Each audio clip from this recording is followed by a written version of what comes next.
Il n'y a pas d'écho. Vous rappelez ça, vous manquez. Bonsoir. Ça allez bien? Vous avez le mot de passe? Moi, au fond, Je n'ai pas le mot de passe, moi. Vite un peu. Très bien. Il y a 40 ans, une troupe de Bassangeois a commencé à battre campagne dans l'espoir de former une armée de personnes volontaires pour animer le village. Dans cette armée, pas question de grade. Du maréchal au plus petit des soldats, en passant par le colonel ou même l'empereur, tout le monde est le bienvenu, quelle que soit sa couleur politique, son rang social ou ses opinions philosophiques. Une petite révolution en somme, ou en tout cas un changement. En 40 ans d'existence, la liste des batailles est longue. Ciné-forum, crochets, conférences, voyages, expositions. Ah, ce n'est pas parce que l'on est un petit village qu'on n'a pas des ambitions napoléoniennes. Comment est-ce que nous nous retrouvons ici ce soir pour parler non pas de Napoléon et de ses victoires ou de ses défaites, et pour parler avant tout de la vie dans nos villages à l'époque de l'Empire, à l'époque de la Révolution. Eh bien, tout est parti de Jean-Nicolas Bassange. Quand je demandais aux Bassangeois qui est Jean-Nicolas Bassange, personne ne savait me répondre, et moi, j'étais bien en peine de parler 30 secondes sur Nicolas Bassange.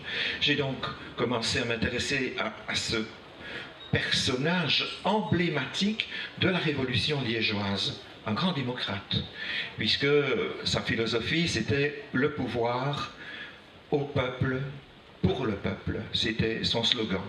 Et de fil en aiguille, je me suis un peu attaché à ce personnage, et puis j'ai découvert tout ce qui s'est passé à la Révolution, tout le chambardement, le chaos aussi qu'on a connu.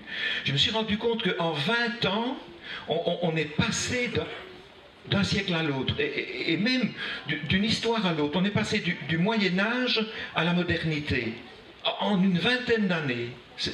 C'est extraordinaire. Maintenant, la Révolution n'a pas tout fait. Elle avait du bien et du moins bien. Napoléon est arrivé, qui a remis de l'ordre dans tout ça, et qui a fait du bien et du moins bien aussi. J'ai donc appris que jamais tout est blanc, tout est noir. Ceux qui disent Napoléon, c'est un grand tyran. Ceux qui disent Napoléon, c'est un génie, ont probablement tous raison. Enfin, voilà.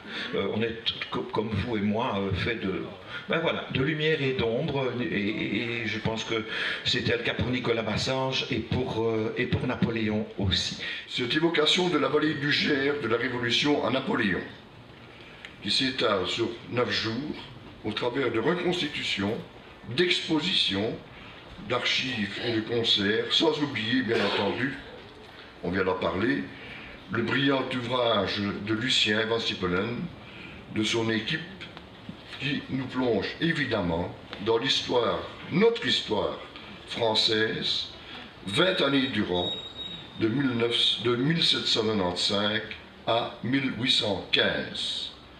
Les années qui ont bouleversé notre histoire, dit l'auteur, Lucien, pas seulement celle de nos régions, mais aussi, et ça il faut bien le reprendre dans le contexte de l'époque, mais aussi celle des peuples d'Europe tout entière. Merci donc de nous donner, en même temps que l'on peut connaître et mieux connaître encore les activités du centre culturel, de découvrir ou de redécouvrir une partie de l'histoire, de notre histoire, c'est-à-dire de nous-mêmes et des gens de chez nous.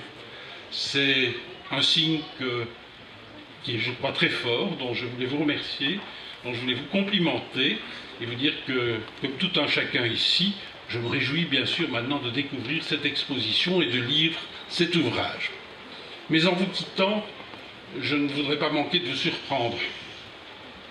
En effet, permettez, si vous le voulez bien, dans cette circonstance, mais uniquement dans celle-ci, permettez à celui qui est le représentant du roi et de la famille royale sur le territoire de notre province, de crier en la circonstance « Vive l'empereur !»